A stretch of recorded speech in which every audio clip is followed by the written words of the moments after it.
A little boy stares at the dried beef on the table, swallowing hard. He is about to grab it when a dog snatches it first. When his classmate comes back and sees the beef is gone, he accuses the boy of stealing it and even reports him to the teacher. The teacher enters and scolds the boy without listening to any explanation.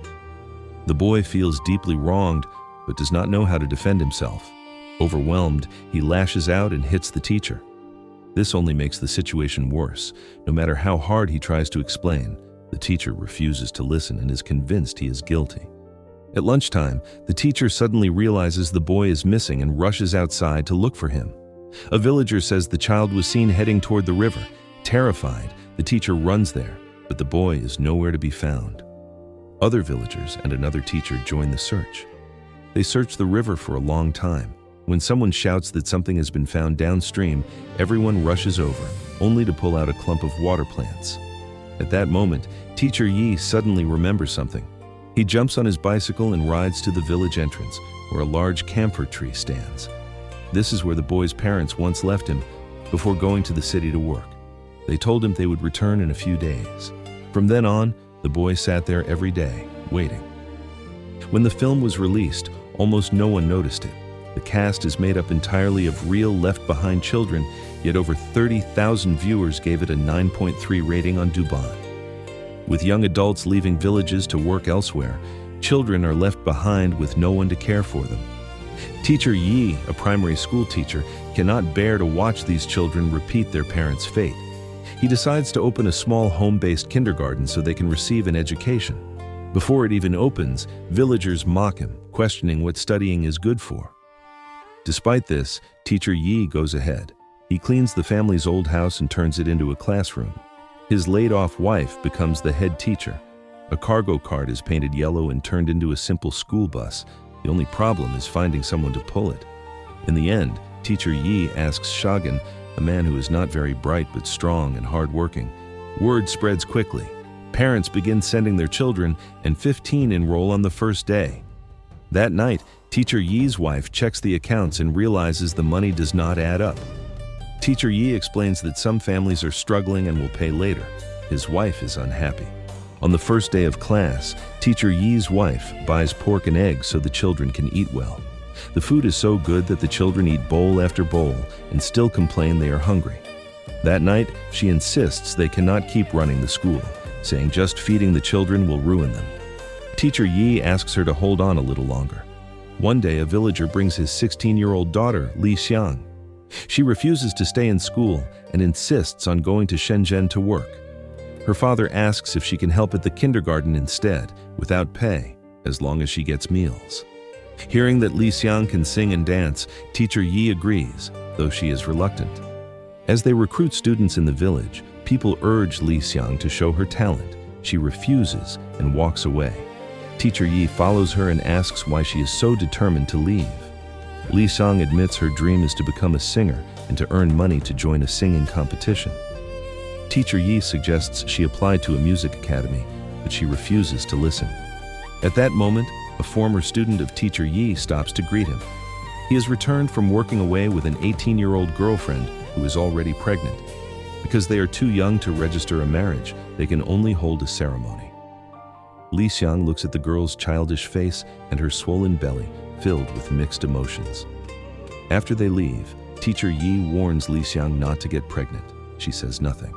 Later, Li Xiang's classmates mock her, saying she can barely speak properly, let alone sing. An argument breaks out as villagers gather around. Unable to hold back any longer, Li Xiang finally snaps. For the time being, she sets aside her dream of leaving and becomes a serious assistant teacher. One day, a man comes asking Teacher Yi to care for his child. The child's parents are working elsewhere, and the grandmother has been looking after him. But because the man already has a child, no woman wants to marry him. Desperate, he asks Teacher Yi for help. The boy, Tuo, becomes the kindergarten's first boarding student, leading to the earlier incident. Back at the kindergarten, Teacher Yi angrily scolds his wife and then calls Tuo over. The kind-hearted child, afraid the teacher will be blamed, chooses to hide the truth. When Li Xiang learns what happened, she is overwhelmed with guilt. That night, she apologizes to Teacher Yi and admits she wrongly blamed Tuotuo and failed to take good care of the children. Teacher Yi does not criticize her harshly, but Xiang knows she is not yet qualified to be a teacher. She decides to resign and return to school, hoping to become a teacher like him one day. Before leaving, she gives Teacher Yi a bag of snacks for Tuotuo as an apology. Touched, Teacher Yi gives her some money for books and reminds her to study hard. From then on, the kindergarten gradually runs smoothly. Every morning, Shagan goes from house to house picking up students. When crossing the bridge, the children cheer him on, and he pulls the cart with even more strength. When there are no classes, Teacher Yi takes the children on outings, singing songs, telling stories, and making them laugh. He even goes into the river himself to catch fish for them. In this way, the absence of their parents is partly filled. One day, Shu-Chu's mother returns from working away and comes to the kindergarten to see her daughter. After years apart, Shu-Chu feels distant. When her mother picks her up, the girl runs back into her father's arms. After 2 years away, Shu-Chu barely remembers her mother. A few days later, Shu-Chu's mother returns again in the rain, leaving a bag of items for her daughter. She reveals that after years of working away, she discovered her husband had found someone else. In anger, she divorced him, but Shu-Chu was awarded to the father, making it hard for her to even see her child. Teacher Yi accompanies her to confront the man, but he shifts the blame onto her.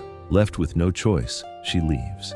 Just as she's about to board the bus, Teacher Yi rushes over with Shu-Chu. The woman kisses her daughter repeatedly, but the girl looks blank. Even as the bus leaves, Shu-Chu never calls her Mom. Teacher Yi chases after the bus on his bicycle until he can no longer keep up. Soon after, Teacher Yi receives terrible news. Because the kindergarten lacks official certification, it must be shut down. His wife initially agrees, relieved that months of losses will end. Yet when the children are about to leave, she cannot bear it and gently pats each child's head. This time, Teacher Yi pulls the cart himself, taking the children home one by one and refunding the remaining tuition.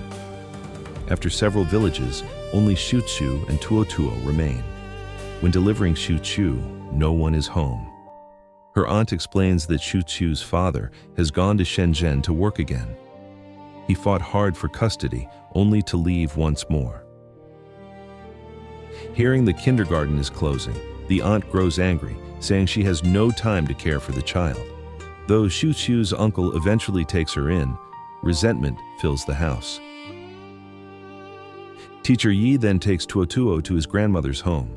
Seeing the elderly woman's searching hands, he realizes she has been blind for many years. Unable to leave the boy there, he quietly takes Tuotuo back onto the cart.